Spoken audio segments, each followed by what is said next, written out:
बात दिल्ली के चुनावी तापमान की करते हैं। दिल्ली चुनाव में बिजली, पानी, स्वास्थ्य, सुरक्षा और शिक्षा के बीच अचानक घुसपैठियों का भी बड़ा मुद्दा निकलकर सामने आया है। दिल्ली की सियासत इस समय घुसपैठियों यानी बांग्लादेशी और रोहिंग्या के मुद्दे पर धधक रही है। इसकी तपिश 5 बांग्लादेशियों की गिरफ्तारी के बाद और ज्यादा बढ़ गई है। उनकी गिरफ्तारी कहां से हुई, कैसे हुई, बांग्लादेश से भारत आने का उनका रूट क्या था, इन सभी मुद्दों को हम डिकोड करेंगे। लेकिन उससे पहले बड़े सवाल ये कि दिल्ली में ये घुसपैठिए आए कहां से, राजधानी में बांग्लादेशी और रोहिंग्या को किसने बसाया, दिल्ली में कहां और कितने घुसपैठिए हैं, ये घुसपैठिए किसके वोटर हैं, उनको वोटर बनाया किसने, और एक सवाल ये भी कि घुसपैठियों का मुद्दा विधानसभा चुनाव से ठीक पहले ही क्यों उठाया जा रहा है। इन्हीं सवालों के साथ आम आदमी पार्टी और बीजेपी एक दूसरे को घेर रहे हैं। दोनों एक दूसरे पर दिल्ली में रोहिंग्या और बांग्लादेशी घुसपैठियों को बसाने के आरोप लगा रहे हैं। बीजेपी कह रही है कि अरविंद केजरीवाल वोट के लिए रोहिंग्या और बांग्लादेशियों को बसा रहे हैं। वहीं आम आदमी पार्टी पूछ रही है कि रोहिंग्या दिल्ली में कैसे पहुंचे, ये केंद्र सरकार की जिम्मेदारी है। बीजेपी कह रही है कि दिल्ली में बसे रोहिंग्या घुसपैठियों के तार केजरीवाल से जुड़े हुए हैं। इस पर आम आदमी पार्टी का आरोप है कि दिल्ली में केंद्र सरकार ने रोहिंग्याओं को बसाया। बीजेपी कह रही है कि दिल्ली की आप सरकार दिल्ली वालों का हक रोहिंग्या को दे रही है। वहीं सीएम आतिशी कह रही हैं कि बीजेपी बॉर्डर पार करवाकर रोहिंग्या को दिल्ली में ला रही है। कुल मिलाकर दिल्ली चुनाव में इस वक्त घुसपैठियों का मुद्दा गर्म है। हमारे देश के बच्चों का अधिकार दूसरे देश के इलीगल घुसपैठिए क्यों छीने? उनको जिस देश से आए हैं इलीगल घुसपैठ करके उस देश में भेजेंगे। रोहिंग्या को ये हक नहीं होगा कि दिल्ली वालों के रिसोर्सेज में उनका कोई भी हिस्सा हो। इसके लिए हमें जो भी कदम उठाना पड़ेगा हम उठाएंगे। चाहे वो बांग्लादेशी हो, चाहे वो रोहिंग्या हो, ये भारतीय जनता पार्टी को कभी वोट नहीं करते हैं। ये हमारे देश के दुश्मन हैं। अमित शाह लेके आए हैं उनको, दिल्ली पुलिस ने संरक्षण दिया है, उन्होंने किया इस काम को। केजरीवाल ने जिस कदर बांग्लादेशी घुसपैठियों के नाम पर उनकी वोटों से दिल्ली वालों का नेतृत्व करने की कोशिश कर रहे हैं, अब ऐसा नहीं। घुसपैठियों के मुद्दे पर जारी इस सियासत का दिल्ली में जो रिएक्शन हुआ है, उससे राजधानी की बस्तियों में गली गली बांग्लादेशी और रोहिंग्या खोजे जा रहे हैं। आज भी दिल्ली के कालिंदी कुंज के आसपास के इलाकों में रोहिंग्या और बांग्लादेशियों के खिलाफ तलाशी अभियान चलाया गया। ये उसी अभियान की तस्वीरें हैं जो इस वक्त आप देख रहे हैं। इस तलाशी अभियान में दिल्ली पुलिस के जवानों से लेकर पैरामिलिट्री फोर्स के जवान भी शामिल हैं। निश्चित तौर पर घुसपैठिए देश की सुरक्षा के लिए बहुत ही गंभीर मुद्दा है, लेकिन घुसपैठियों पर ठीक चुनाव के समय जुबानी तकरार पर भी सवाल उठ रहे हैं।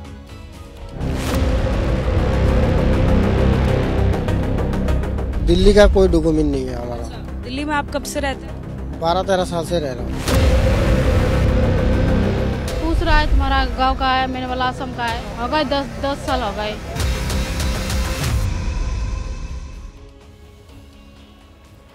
दिल्ली की बस्तियों में रोहिंग्या ढूंढने के ड्राइव के बीच दिल्ली सरकार ने स्कूलों में भी रोहिंग्या तलाशने के अभियान का ऐलान कर दिया है।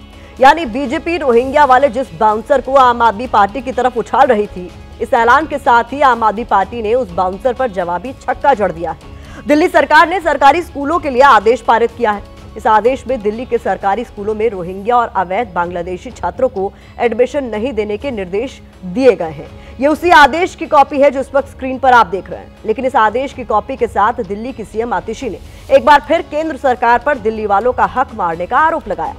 इन आरोपों के साथ दिल्ली की सीएम ने अगस्त 2022 में केंद्रीय मंत्री हरदीप सिंह पुरी के एक ट्वीट को आधार बनाया, जिसमें रोहिंग्या शरणार्थियों को दिल्ली में EWS फ्लैट देने की बात कही गई थी।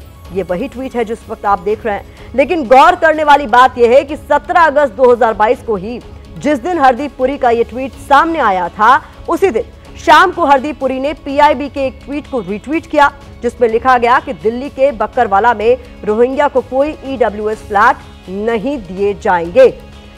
तो 15 दिसंबर 2024 को रोहिंग्या का मुद्दा उठने के बाद केंद्रीय मंत्री हरदीप सिंह पुरी ने सोशल मीडिया साइट X पर एक पोस्ट के जरिए आम आदमी पार्टी पर हमला बोला और उस पर रोहिंग्या के बारे में भ्रामक जानकारी फैलाने के आरोप लगाए।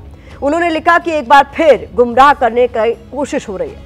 वार पलटवार और सफाई का दौर दोनों तरफ से जारी है, लेकिन इन सब के बीच इस बात से इनकार नहीं किया जा सकता कि घुसपैठिए देश की सुरक्षा के लिए बड़ा खतरा है। और किसी न किसी तरीके से देश के कई शहरों में उनकी मौजूदगी है। इस मौजूदगी के पीछे कई रैकेट काम कर रहे हैं, जो चंद पैसों के लिए देश की सुरक्षा और शांति से भी खिलवाड़ कर रहे हैं। दिल्ली में 5 बांग्लादेशियों की गिरफ्तारी इसका जीता जागता उदाहरण है। कैसे देश की सुरक्षा के साथ सिर्फ 30 रुपए में खिलवाड़ हो रहा है, ये जानने के लिए आपको हमारी ये रिपोर्ट देखनी चाहिए।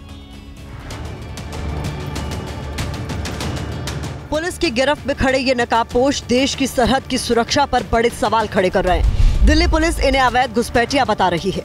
वो घुसपैठिए जो फर्जी दस्तावेजों के सहारे बांग्लादेश से आकर सालों से राजधानी दिल्ली में छिपे हुए थे।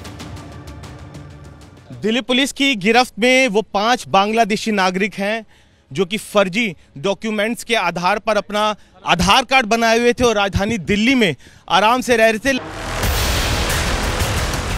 वो तो गनीमत रही कि एक मर्डर के सिलसिले में जब इनसे पूछताछ हुई तो और घुसपैठियों को भारत में बसाने वाले बड़े गैंग का पर्दाफाश हुआ। पुलिस ने 5 बांग्लादेशियों के साथ 6 एजेंट्स को भी गिरफ्तार किया है। गिरफ्त में खड़े ये एजेंट इस वेबसाइट की मदद से महज 30 रुपए में घुसपैठियों के लिए ड्राइविंग लाइसेंस से लेकर फर्जी पैन कार्ड, जन्म प्रमाण पत्र और आधार जैसे संवेदनशील फर्जी दस्तावेज तैयार करते थे।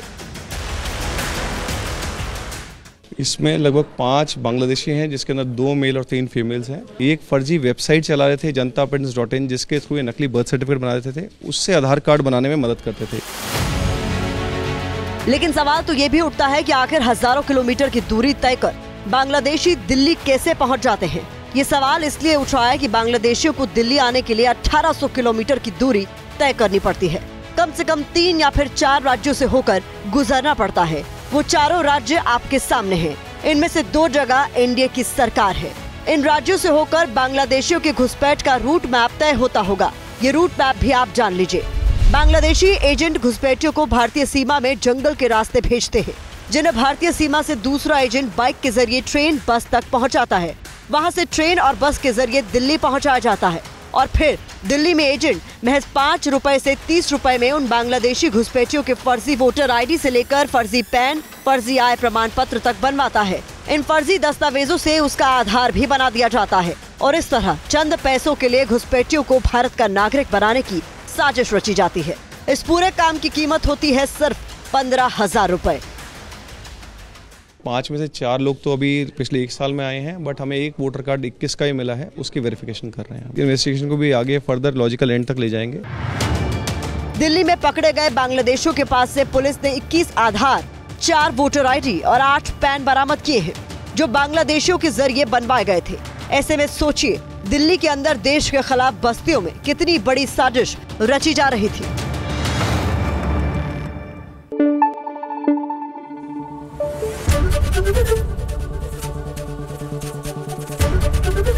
एबीपी न्यूज आपको रखे आगे।